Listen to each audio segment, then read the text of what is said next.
माँ नाश्ते में क्या बनाया है? आलू के पराठे बनाए हैं आज। अरे वाह, आलू के पराठे, मजा आ जाएगा फिर तो। तुझे पसंद है ना आलू के पराठे? मामा ठंडी के मौसम में सुबह सुबह आप जब भी पराठे बनाती हो ना तो बहुत ही मजा आता है। तो बता तुझे कौन कौन से पराठे पसंद है? आलू के, गोभी के, और एक बार वो जो आपने सफेद वाले बनाए थे ना। है सफेद वाले कौन से छोटे? अच्छा, पनीर वाले। ये कहानी इन्हीं दोनों भाइयों की है। हरीश और उसका छोटा भाई सतीश अपने माता पिता के साथ एक गांव में रहते थे। उनके पिता बड़े किसान थे। उनके पास काफी जमीन थी, लेकिन एक दिन यही जमीन उन दोनों भाइयों के बीच लड़ाई की सबसे बड़ी वजह बन गई। अरे ये तो बता दे कि पराठा कैसा बना है हरीश, बस खाए ही जा रहा है। हाँ अच्छा बना है।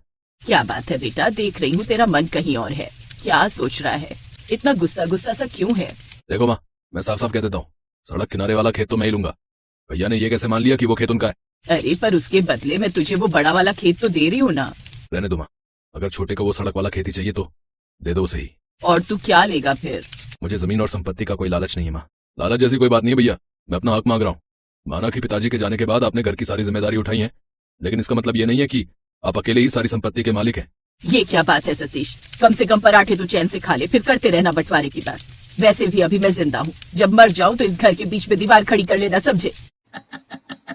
माँ। सतीश की आंखों के सामने उसका पूरा बचपन ही एक बार में ही गुजर गया। उसे वो सड़क किनारे वाला खेत तो मिल गया था, लेकिन वो अपने बड़े भाई का प्यार खो बैठा था। तभी अपनी छत पर हरीश टहलने के लिए आया। वो सर्दी की सुबह थी। हरीश ने सतीश को देखा, 2 सेकंड नजरें मिलाई और फिर दूसरी तरफ मुंह करके टहलने लगा। सतीश भी हरीश को देखकर कुछ नहीं बोला। कुछ देर बाद हरीश के घर के नीचे से उसकी बहू हर्षिता ने उसे आवाज लगाई, पापा जी जल्दी नीचे आ जाओ, पराठे बन गए, ठंडे हो जाएंगे। हर्षिता की बात सुनकर हरीश सीढ़ियों की तरफ बढ़ने लगा। तभी उसने एक नजर फिर सतीश को देखा, जो नजरें झुकाए बैठा था, पर हरीश ने उससे कुछ नहीं कहा और फिर वो नीचे आ गया। कहाँ चले गए थे आप पापा जी? देखिए ना पराठे ठंडे हो रहे हैं। कहीं नहीं बेटा, वो ऐसे ही छत पर जरा टहलने गया था। कितनी ठंड है और आप ऊपर ठंड में टहलने चले जाते हो, बीमार पड़ जाएंगे। यहाँ बैठिए, मैं पराठे लेकर आती हूँ, साथ में दही लेकर आऊँ? नहीं, पराठे के साथ सिर्फ चाय दे दो। सिर्फ चाय क्यों? पता है, जब मेरी माँ पराठे बनाती थी ना तो हम दोनों भाई, मेरा मतलब हम सब चाय के साथ ही पराठे खाते थे। फिर शाम को जब हर्षिता अपने पति हिमांशु के साथ बैठी थी, सुनिए आज मुझे सब जानना है। क्या जानना चाहती हो? यही कि पापा जी और चाचा जी आपस में कभी बात क्यों नहीं करते? हम उनके घर क्यों नहीं जाते और वो हमारे घर क्यों नहीं आते? आप हमेशा टाल देते हो, पर आज मुझे सब जानना है कि आखिर ऐसी क्या बात हो गई दोनों भाइयों के बीच। अच्छा बाबा धीरे बोलो, सब बताता हूँ। उस दिन हिमांशु ने हर्षिता को सारी बात बता दी। सारी कहानी जानने के बाद हर्षिता दुखी हो गई और वो सोचने लगी कि कैसे दोनों परिवारों को एक किया जाए। सुनो, आपसे जरा एक काम है। हाँ क्या हुआ बताओ। मुझे ना वो दादी वाला चूल्हा चाहिए। हंस क्यों रहे हो? आजकल की बहुएं भी ना, उन्हें चूल्हा दो तो कहती हैं कि गैस चाहिए, और अगर गैस दो तो कहती हैं कि चूल्हा चाहिए। ज्यादा मजाक बनाने की जरूरत नहीं है, आप बस उतना करो जितना कहा मैंने। अच्छा बाबा ठीक है, पता नहीं स्टोर में कहाँ किस कोने में पड़ा होगा। हाँ तो जिस भी कोने में पड़ा हो हम मिलकर उसे ढूंढ लेंगे। अरे पर तुम्हें करना क्या है दादी के चूल्हे का? क्या आप नहीं चाहते कि चाचा जी हमारे साथ आ जाएं, दोनों परिवार एक हो जाएं? धीरे बोलो हर्षिता, पापा जी ने सुन लिया तो तुम्हारे साथ साथ मेरी भी डांट पड़ेगी।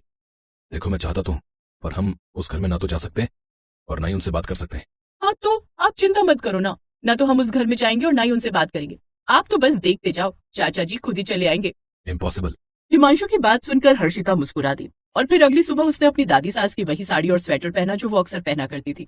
उसके बाद उसने छत पर चूल्हा चलाया और गर्मा गर्म पराठे बनाने लगी। तभी बगल की छत में सतीश टहलने आया। गजब की सर्दी पड़ रही थी तो उसके हाथ में एक चाय का कप भी था। फिर उसकी नजर जैसे ही हर्षिता पर पड़ी, उसके हाथ से वो चाय का कप छूटकर नीचे गिर गया और टूट गया। उसे हर्षिता में अपनी माँ नजर आ रही थी।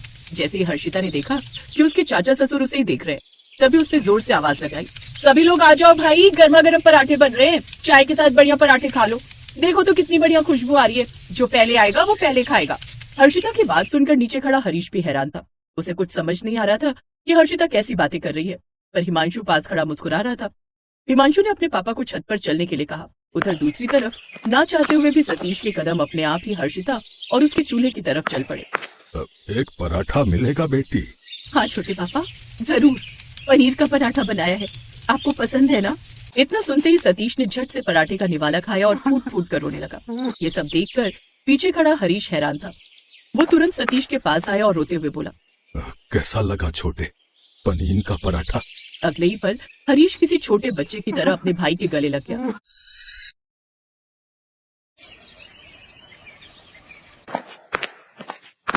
आ गया?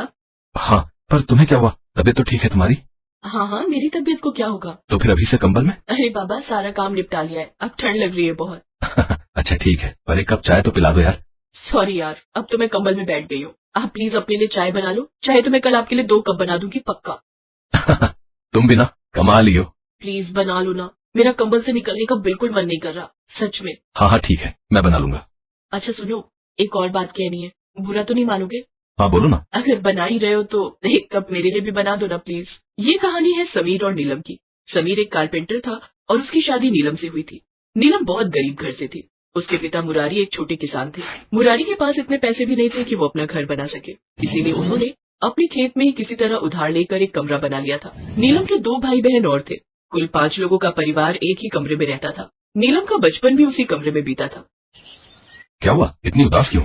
अरे कुछ नहीं। बोलो ना, कुछ तो बात है, वरना तुम इतनी शांत कहाँ रहती हो? कुछ ना, वो बस अम्मा बाबूजी की याद आ रही थी। अरे तो इसमें कौन सी बड़ी बात है, मैं तुम्हें छोड़ आता हूँ, तुम घर हो आओ। अरे नहीं जी, वो तो बस ऐसे ही। देखो मैं समझ रहा हूँ, तुम्हारा मन है तो मिलाओ ना सबसे। नहीं नहीं, अभी नहीं, गर्मियों में चलेंगे हम। समीर समझ गया था कि नीलम को अपने माता पिता की याद आ रही थी और वो ये भी समझ गया था कि वो अभी अपने घर जाने के लिए क्यों मना कर रही थी। दरअसल गर्मियों में तो उसके माता पिता बाहर सो जाते थे और नीलम और समीर को अंदर सुला देते थे, लेकिन सर्दियों में बड़ी मुश्किल हो जाती थी। ऐसे में अगर समीर और नीलम भी वहाँ चले जाते तो वो लोग कहाँ सोते, और यही सोचकर नीलम ने समीर को ठंड में वहाँ जाने से मना कर दिया। पर समीर के मन में तो कुछ और ही उपाय चल रहा था। अगले दिन, अरे आपने उठाया क्यों नहीं? ओहो 10 बज गए, अब घर का काम कौन करेगा? तुम्हें कुछ नहीं करना है, बस जल्दी से तैयार हो जाओ, मैंने नाश्ता बना दिया है, चलो जल्दी करो वरना देर हो जाएगी, बस छूट जाएगी। बस छूट जाएगी? हम कहाँ जा रहे हैं? अरे तुम्हारे मायके और मेरे ससुराल, चलो अब जल्दी करो। पर कुछ नहीं, मुझे भी उनसे मिलने का मन कर रहा है, हम जा रहे हैं बस। वो तो ठीक है, पर हम सोएंगे कहाँ, यही सोच रही हो ना तुम? समीर के इतना कहते ही नीलम की आंखों में आंसू आ गए। वो समझ गई कि समीर उसकी दुविधा समझ गया था। तभी समीर ने उसकी आंखों से आंसू पोंछते हुए कहा, तुम चिंता मत करो, मैं दामाद बनकर नहीं बल्कि बेटा बनकर चल रहा हूँ तुम्हारे साथ। इसके बाद दोनों बस में बैठकर नीलम के गांव के लिए चल दिए। नीलम ने अपना बैग संभाला हुआ था और समीर ने अपना। समीर के बैग को देखकर नीलम बोली, इसमें क्या ले जा रहे हो जी, बड़ा भारी लग रहा है। इसमें ना गंदे कपड़े हैं, 2-3 हफ्तों के, अपनी साली से धुलवाऊंगा जाकर। इस बात पर दोनों जोर से हंसे और फिर कुछ घंटों के बाद वो दोनों नीलम के गांव पहुंच गए। कुछ देर पैदल चलने के बाद दोनों नीलम के पापा मुरारी के खेत पहुंचे, जहाँ बस एक ही कमरा था और नीलम की माँ रामकली बाहर खाना बना रही थी। नीलम और समीर को देखते ही मुरारी और रामकली बहुत खुश हुए। अरे तुम दोनों ने तो खबर भी नहीं दी, ऐसे अचानक नहीं आते मम्मी जी, तो आपके चेहरे पर ही मुस्कान कैसे देखते? रामकली ने उन दोनों को अंदर बिठाया और खुद उन दोनों के लिए चाय बनाने चली गई। मुरारी उन दोनों से बातें कर रहा था और उधर समीर पूरे कमरे को बड़े गौर से देख रहा था। उस एक कमरे में ही सारा सामान रखा था, राशन से लेकर रजाई तक। समीर समझ गया था कि मुरारी और रामकली बड़ी मुश्किल से गुजारा कर रहे थे। बातें करते करते रात हो गई। तब तक नीलम के छोटे भाई बहन भी खेल कर आ गए। सबने साथ में खाना खाया और फिर जब सोने की बारी आई तो रामकली ने वही कमरे के पूरे फर्श पर चादर और दरी बिछा दी। अब उस कमरे में 6 लोग सोने की कोशिश कर रहे थे, मगर वो बुरी तरह से फंसे हुए थे। ये देखकर नीलम बहुत शर्मिंदा हो रही थी। सब लोग जैसे तैसे लेट तो गए, पर रात में जैसे जैसे ठंड बढ़ी तो सब अपनी अपनी तरफ रजाई खींचने लगे। कभी मुरारी की रजाई छीन ले जाती तो कभी दूसरे कोने में समीर बिना रजाई के ठंड में कपकपाने लगता। बड़ी मुश्किल से रात कटी। फिर अगली सुबह जब सब लोग उठे तो देखा कि समीर वहाँ नहीं था। सब परेशान होने लगे। तभी उन्होंने देखा कि समीर खेतों के बीच से चला रहा है और उसके कंधे पर 3-4 बांस है। ये क्या है जी? इसे बांस कहते हैं, बहुत मजबूत होता है ये। अरे वो तो मुझे भी पता है, पर इन्हें क्यों ले आए हो? अभी सब पता चल जाएगा, तुम जल्दी से 1 कप चाय बना दो। हाँ ठीक है, चाय पियो और अपने घर चलो। मुझे पता है कि कल आपको ठीक से नींद नहीं आई होगी। नहीं, हम कहीं नहीं जा रहे, और रही बात रात की तो मैं उसी का तो जुगाड़ कर रहा हूँ। नीलम को समझ नहीं आ रहा था कि समीर क्या करना चाहता था, पर तभी समीर ने अपना थैला खोला जिसमें उसके सारे औजार थे।